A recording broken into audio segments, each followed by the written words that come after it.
it's much more in their head. And what I mean by that is just what you said. You've gone over the changes. I bet they were pretty clinical at the half, not too emotional. They might need to go to the emotional side because you've got to find something, some spark somewhere. And so far, just being calm hasn't exactly worked. They need any spark at this point. Back now in Arlington. And this is a blowout so far as we get set for the fourth quarter. A very one-sided affair. So signs of life in what's been a dormant offense in this second half. Here's 1st and 10. Trubisky draw play, gives to Howard. A nice run there, 9 yards, and it'll be 2nd down. Well, partner, I know this type of running back. I mean, this size, this intensity usually gets better as the game goes on. I can just tell you from experience, the first few quarters, oh, you're eager. You come running up there, I'm going to tackle this guy. By the fourth quarter, you're coming up and thinking about it. And D-line wearing down fourth quarter. Yeah, that's not a guy they want to see consistently. And he takes this one in for a Bears touchdown. Taylor Gabriel with his 2nd touchdown of the afternoon. And the Bears claw one back. Well, I do have one word for that touchdown for you, partner. You ready? Yeah. Cosmetics. Just makes things look a little better. I don't know.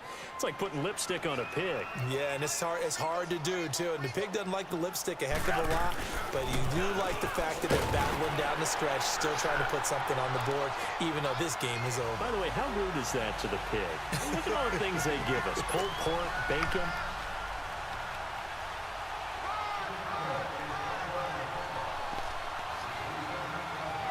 Here's Parkey now, set to kick it away. Short kick. One of the up middle take it down. And they'll be set up pretty nicely here as they have it up to the 35-yard line. And now Dallas gets set to take the field. And this game comfortably in hand. The scoreboard speaks for itself, but you still got your starting quarterback out there. When do you go to the backup? Let him get some time. And that's one of the great questions in the NFL, Brandon, because I'm just going to tell you, in the 2015 season, I commentated on 3 games in a row that were blowouts. And in none of them did the starting quarterback ever come out of the game for the team that had a big lead. And in each instance, I asked the coaches later on, why didn't you do that? And they all looked at me and said, just don't really do that in the NFL. You know, these guys play, and we just play them all the way through. Now, in certain situations, they will take them out, but for the most part, they're not as worried and concerned about getting them out of the game. And that's always puzzled me a little bit. Here's Prescott. Look at this tight end on the corner. It's complete. And they'll work this down to the 40-yard line. Tackled there. He had the touchdown earlier. This one's going to get him a 1st down. A 1st down throw for Prescott. Now a leaping catch. He's got it. Back-to-back gains of 17, and they are really on the march now. It's a 1st down. And he's certainly been a huge factor in this when he's got the 2 touchdowns to his credit. Now they look to him again. He picks up the 1st. Yeah, I can hear everyone saying, well, why don't you cover him? Double him, triple him, do what you have to do. But sometimes they get locked into such a groove and such a connection, it doesn't matter how many guys are in his area. He certainly looks to be in that groove right now.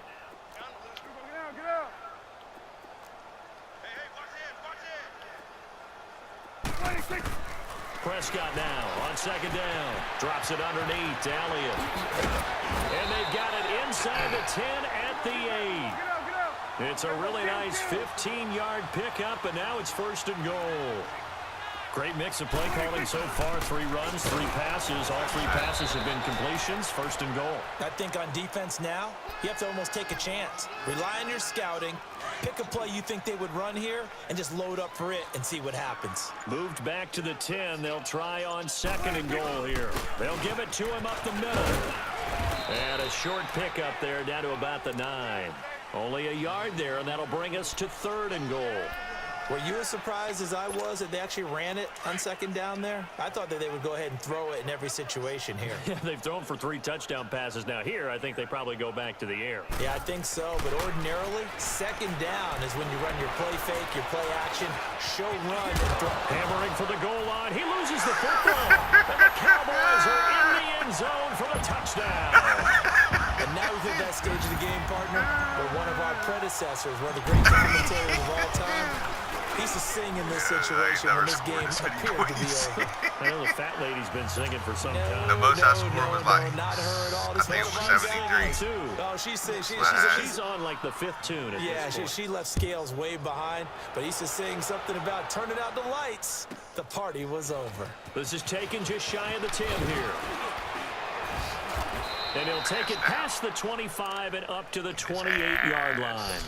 The Bears offense now heading back out onto the field. Trubisky brings the Bears up 1st and 10 at their own 28-yard line.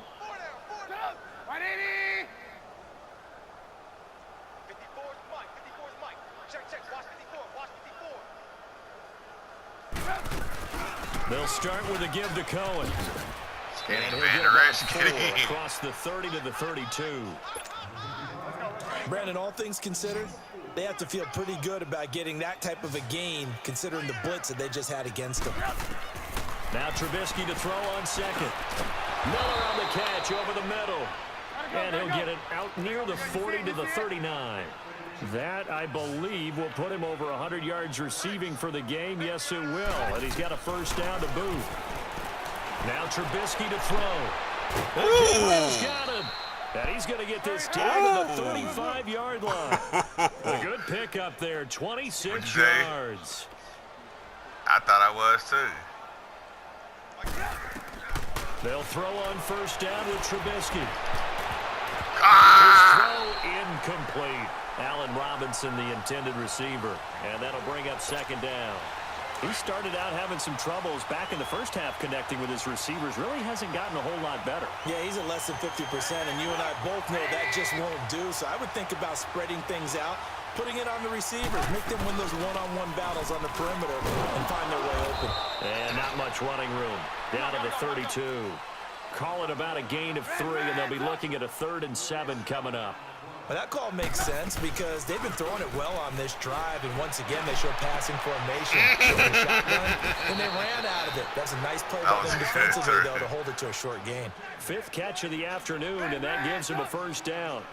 So there on that play, offensively, they ran the crossing route. Defense was in zone coverage, so as a former DB, how tough is it to defend that? It's really difficult because your natural inclination is to chase the receiver and maybe leave your zone. So you have to have discipline in order to talk to your other coverage guys and let him know that that receiver's crossing from your zone to the next zone. He's coming your way. Make sure you have him. And then when the ball is actually thrown, secure the tackle. When they're moving on crossing routes, if you miss a tackle, it usually results in a big play. Now a 2nd down throw for the end zone, but it's incomplete. This defense was definitely alert to the possibility of the deep ball, and they were more than ready for it. They've got the lead, 4th quarter. Maybe can expect more passes like that downfield. Eluding the pressure right. A hit as he throws there, incomplete.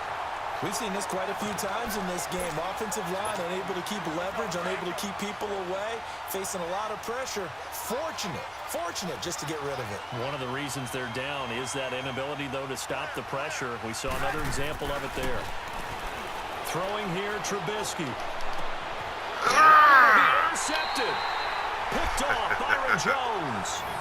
The number 7 usually lucky here. Not for him. 7 picks he's thrown in this game. That's only happened 6 times since 1960. And I know that the most recent time it happened, the guy who threw him, he had won a Heisman Trophy in college, so sometimes you just have a lousy game. Doesn't necessarily mean it's a bad career, but when you're talking about one game, 7, you're right, not lucky at all. Yeah, Ty Detmer, the last to do it in 2001 to throw 7 picks. They'll run with Elliott. Elliott going to be hit. He coughs it up. Loose football. Fights forward for only about a yard up to the 21. He did. 2nd and 9 now from the 21. He did punch it out. They go to Elliott again. And he's got it past the 30 before he's hit and dropped. Give him 11 yards that time and a new set of downs. Do my eyes deceive me, or is he getting stronger as this game moves along? Burst seems just as good here in the fourth as it was way back in the first, doesn't it? I do believe someone put a lot of time in the offseason and continues to condition during the season in order to continue to carry the ball at this rate. Another big hitter there. This one good for 18. And not totally home free yet, but it's looking good as they come up 1st and 10. This is Elliott. And they'll get him down as he's inside the 40. And now we won't see a play on 1st down. We're going to get a timeout instead. It's just their first. They'll be down to 2 remaining as we step aside here in the 4th quarter. Prescott now. And he's got his man on the out route. And they're able to get this one past the 30 down to the 25. Another nice gain, 13 yards that time, and another 1st down. And now before this 1st down play, we're going to get a timeout here. That's going to leave them with just 1 remaining here in this 4th quarter. 46. Now Elliott. And a decent gain there as that takes us to the 2-minute warning. Time for a break. This one all over but the shouting. We'll finish it after this. Second down, Prescott. Flushed out right. And he will avoid the contact as he slides to a stop. Give him 7 on the tuck and run, and it'll get him a new set of downs. Partner, he was going through his progressions. Not there, not there. After about the 3rd one, he decided he better pull it down and run for it. And he slides down and avoids the hit for good measure. To the left side and complete for Amari Cooper.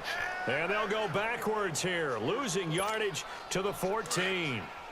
If you're a selfish player and you're throwing the ball, you're cool with the completion. Maybe not so cool with the yardage loss, though, huh? Yeah, you went backwards on the yardage. Hey, it kind of works like a sack for the defense there. Yeah, it's a really big play for them, right? Able to figure it out, sniff it out, and finish it off. And he'll be hit as he releases it, and that'll fall incomplete.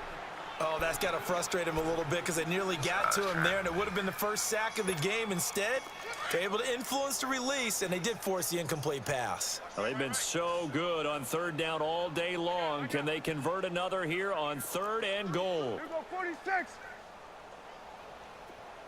Here we go, 46. 26. Out of the gun. Here's Prescott. A dump off to Elliott. And he's going to be brought down just shy of the 5 at the 6. That pass play good for 7, but it still brings up a 4th and goal. So much about this game is just understanding situations and then having to execute, isn't it? Guard the 1st down sticks. Don't let them get there. And they rallied and made the tackle. 4th down, Prescott. That's to his running back, complete. I had the wrong They button. get the completion but cannot push forward into the end zone, and it'll be a turnover on downs. The Bears offense now gets set to head back onto the field. They are just obviously getting shellacked here in this one, Charles. What's the message if you're a coach for this final drive in a lopsided game like this? For a lot of coaches, Be honest. don't forget today. Don't forget what has happened out here. Yeah, use that as ammo going Exactly. forward. Take a great look at that scoreboard. Realize how poorly everything went for us today. Coaching, playing, the whole deal. And never forget it because You're not going to want that feeling again. no, you don't want that feeling again. And who knows? You may meet up with this team again. And he's going to have to eat this one as down he goes. DeMarcus Lawrence. And play is stopped here. Timeout. It's the defense calling the timeout here. That'll be their 3rd and final stoppage here as we step aside. Gotta go. On 2nd down, here's Trubisky. Now a desperation throw deep downfield. And that's going to be incomplete. 12 seconds left. Try and get it all back with one big shot right there, but even if successful, that doesn't get them all the way back to where they need to be. Can't totally abandon throwing the ball underneath as well. Now Trubisky on 3rd and long. And Robinson with a big catch. He's at the 40, the 20, 10, and a little bit of a a consolation prize there. He's into Man, the I don't know end how you got out of that zone. Won't shit. win them the game, but they do get the score with all zeros showing. But some fantasy players are really happy with that score. Doesn't affect the outcome, but, hey, nice job there to put it in the end zone for the final play. Could it affect other things? Sometimes these types of scores are ones that we don't consider big at the time. Then later on we find out maybe that was a tiebreaker. Yeah. Or, of course, in the fantasy